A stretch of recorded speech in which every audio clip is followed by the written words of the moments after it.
Good morning, children of God. My name is Chukwemeka with the Igbo Hebrews. Today, I want to tell you a story of my friend.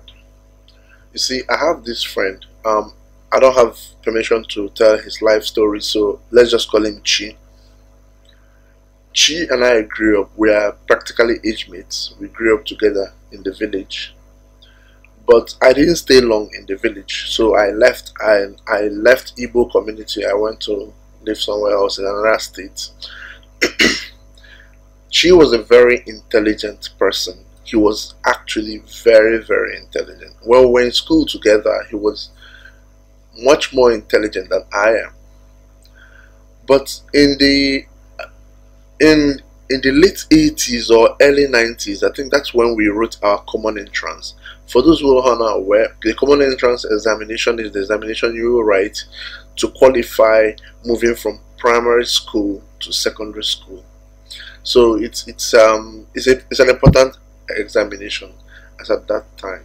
So I think it was in the late 80s or very early 90s that we wrote that common entrance. I was living somewhere else that is not Igboland, so I wrote the exam there. And when I got back to the village, we usually come back during Christmas, I asked Chi if he wrote the exam, and he said no.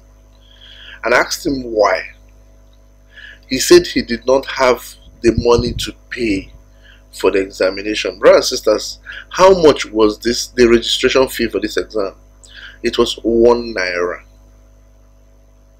You can go and find out. As at the late 80s, early 90s, the registration fee for common entrance examination was 1 naira. Literally 1 naira. And Chi did not have it. You see, Chi is a child of a broken family, and his relations at home did not bother to raise the money for him. His mother, who had other children and a single mom, did not have the money to pay for him to write the exam, and as a result he did not write the exam. As a result, he dropped out of school. Eventually Chi went into business. This is normally the case with most Igbo people. He went into business. He went to Lagos to go and hustle for life. He went to Warri to hustle, to many different places. Eventually he went to the north, to northern Nigeria, where he was almost killed in one of these very many Muslim insurrections that go on in northern Nigeria. Right now Chi lives in Abuja. He's doing business. He's actually selling motor spare parts, and he does very well in it. So he recently bought a car last year, and he came home with that car. He's doing well now. We still keep in touch, we discuss and everything, and he's doing well for himself. This is a child that could not afford 1 naira. 1 naira to pay for an examination. An examination that he would have easily passed, knowing how intelligent he was. Now, when he came back to the village with this new car, the church, the Catholic Church in our community, decided to confer a title, a chieftaincy title, to his mother. Now, when they say confer, maybe they want to make her mother of the month or mother of the, one of those stupid chieftaincy titles that they confer in the Catholic Church. Of course, they don't really care about you conferring those titles to you. They know that if they're going to give you a title, it's so that you bring money. They all do this thing for fundraising. Okay? It's just they know that this woman, they want to confer a title on her now because her son is doing well. Her son bought a car, he's doing well, he's building a house, so he's doing well, he has money to give the church. Now, brothers and sisters, this is the story of Chi. It happened. It's a real life story to my best friend in the village. The question now is, this story is not unique to my friend. As I'm telling this story, a lot of Igbo people that hear this story will identify with it, because this is the same thing that happened to lots and lots of us. Lots and lots of Igbos dropped out of school, not because they are not intelligent enough to go through it, but because there's no money. There's no scholarship available for those who are doing very well in school, and there's no money to train them in school, so they dropped out and then went into other businesses to do. This is the situation we face. The question I'm asking, brothers and sisters, where is the Catholic Church when we are going through this? Where is these churches? How come the church could not afford 1 naira for this boy to write an exam? So if he does not have a common entrance, it's as if he didn't go to primary school because he has no certificate to show for it, which he does not have now. So where was the church when he needed 1 naira to survive? Where was the church? And what a shame it is on my community that one of the most intelligent person they have as at that time, as at the late 80s, could not have a certificate to show for it, that nobody could come up with 1 naira to pay for his school fees. But these people will go to church and do bazaar, give offering, give to God. What kind of God are you giving when your own people need money and you can't help them? What kind of God is that? Can someone please help me answer that question? What kind of God are you giving money but your own family members are starving?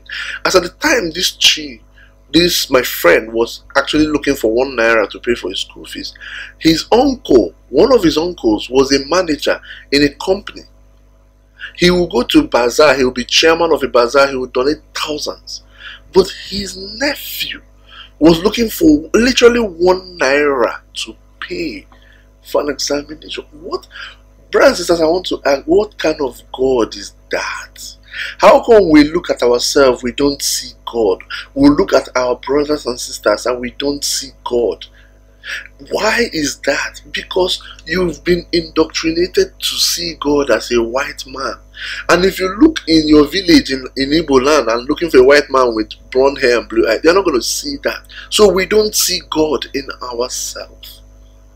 Brothers and sisters, we have to understand what indoctrination has done to us. I mean, telling this story now, anybody that listens to this story will say, oh, that's ridiculous, these people are wicked. But this is very common with people.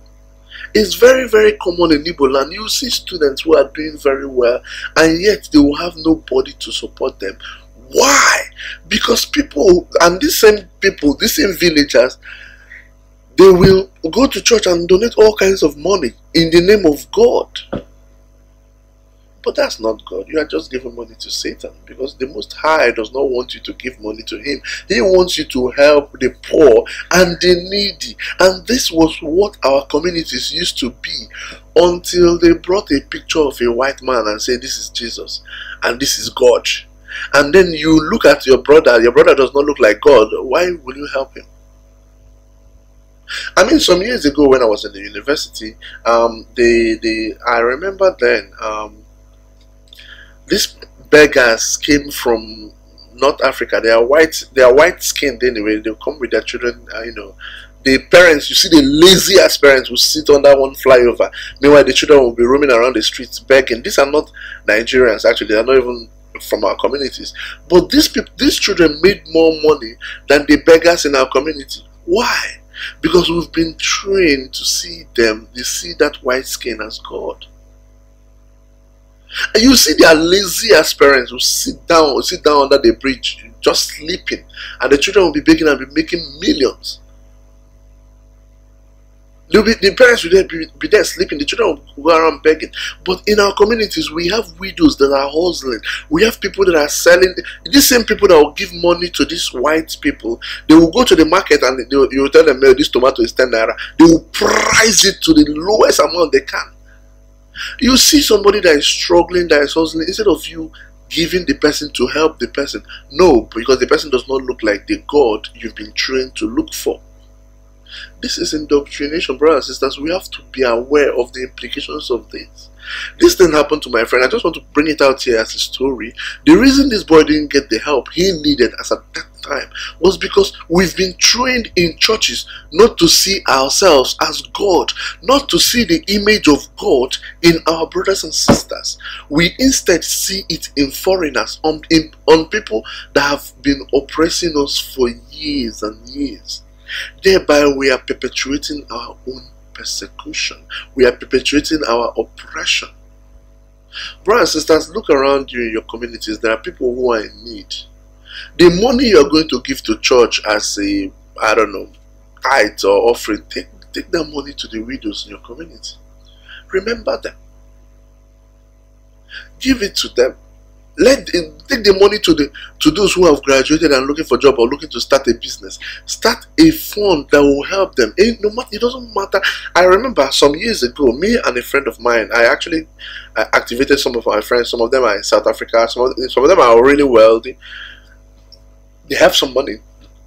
Because I have two friends that are looking to start a business. Okay, and so we raise money for these people to start a business. Today, these two individuals are taking care of their extended family just for the little amount of money we gave them to start a business. I think we gave them, I don't know, maybe like 300,000. 300,000 is enough for them to start a business and take care of not only themselves and their family, but their extended family. But if you count the amount of money we are throwing away in churches, it's much more than 300,000. And our children are suffering, looking for seed capital to materialize their ideas. Instead, we are throwing away that money, buying more and more planes for criminals that call themselves pastors. All this is happening because of indoctrination. We've been trained not to see our brothers and sisters as gods. We've been trained not to see the image of God in our people. Instead, we see the image of the devil. We see our villagers as people who are just doing juju to kill us. Believe me, if somebody wants to do juju to kill you, you'll be dead. No, church cannot prevent that from you. Church cannot stop that. We are alive by the grace of the Most High. I mean, I don't know your village. I don't know whether the people there are trying to kill you. But you are alive not because they are not trying. You are alive by the grace of the Most High. And church does not change that. The more will be. That's why if you look at my channel, I don't tolerate anybody that comes here to preach white supremacy. I don't tolerate that. I delete the person. I block the person entirely. Because the more one of the greatest deception we as humans on this planet, as planetary people, or what they call black people on this planet, one of the greatest deception we've been indoctrinated is not to see ourselves as God, not to see the image of God in us. That is why you take a picture of Adolf Hitler and I take a picture of a black man and show a child, and the child will tell you that the black man looks like devil and Adolf Hitler looks like God. That is why those things happen. Because we don't tell our children who God really is. We don't read the Bible to our children and tell them, look, God has the skin of the black man. That's why He created us in His image and likeness. He created us from the earth. We have the color of the earth. We are of this planet. So I want to use my friend's story. This story is not unique to my friend. Millions of Igbo children have this same story, where they will go and hustle and hustle and hustle, and when they've started making money, that's when the church will swoop in and come and take everything they have. This is deception, brothers and sisters. We have to stop this. Of course, my friend told the church that they should get out with their stupid chieftaincy title, that he and his mother are not interested. The mother did not like it. Most times, women push their children. The mother wanted to get the title, but the boys refused and said, "No way, that's not going to happen." And he didn't give them any money. And I couldn't be prouder of him. And the more we begin to stand up to these people and tell them to go to hell, the more they realize that we are no longer their cash cow. It's going to happen. As people are waking up, and I praise the Most High for that. May the name of the Most High be praised. Salah.